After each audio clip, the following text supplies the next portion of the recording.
Did you know that right now, as you listen to these words, your brain is already changing?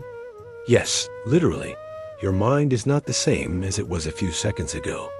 Every thought, every memory, every piece of knowledge is leaving a physical mark on the structure of your brain. Who you are today, what you think, what you remember, even what you forget. All of it is written in that fascinating organ inside your head. Imagine your brain as a living city under constant construction.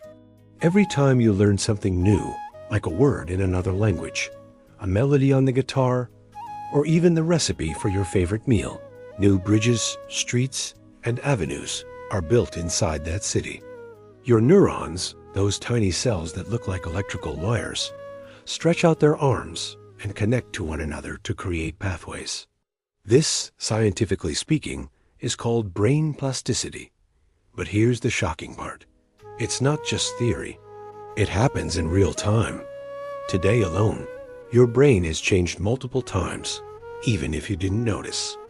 Maybe when you remembered your Wi-Fi password, when you learned a random fact on social media, or when you solved a problem at work. Each of those experiences physically reshaped your mind. Think about it.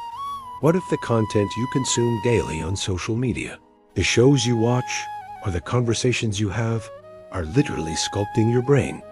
If that's true, it means that you're not only shaping your personality with your decisions, your environment is shaping you too. And here is where the debate begins. Are we really free in what we think and who we are? Or are we simply the result of constant exposure to information that changes our brain without us realizing it? For many, this idea is disturbing.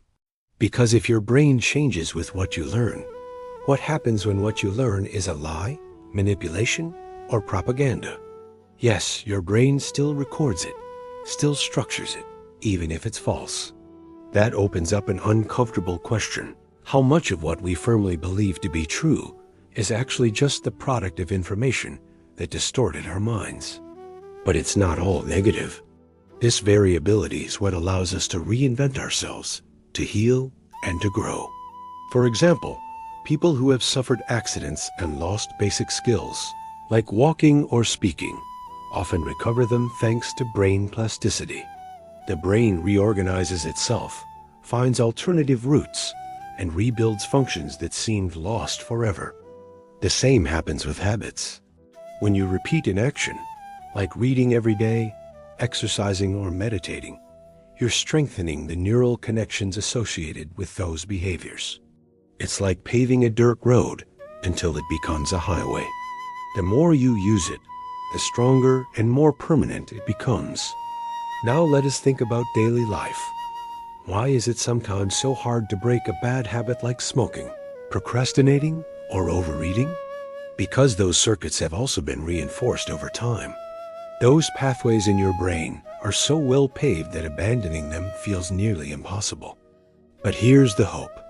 With effort, discipline, and repetition, you can build new roots that eventually replace the old ones. Neuroscience has proven something fascinating. Even in old age, the brain remains plastic. That means it's never too late to learn something new, to change, to grow. That excuse of, "I'm too old for this," collapses in front of the biological reality of our brain. If you want to, you can rewrite your mind at any moment in your life. And yet, another controversy arises. If your brain changes with what you learn, what happens with traditional education? Are we really teaching the new generations to use this ability consciously? Or are we just filling their heads with information they'll forget in a matter of weeks? Perhaps the true educational revolution isn't about teaching more, but teaching better, teaching to think, to question, to harness brain plasticity instead of wasting it. Every memory you hold, every skill you develop leaves a physical mark inside you. Your joys, your traumas, your passions, your fears. They all have a trace in your brain. And that's the proof that we're not static beings, but constantly transforming ones. So next time you say, "This is just who I am.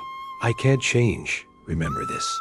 Your brain changes every day, with every experience, with every bit of learning.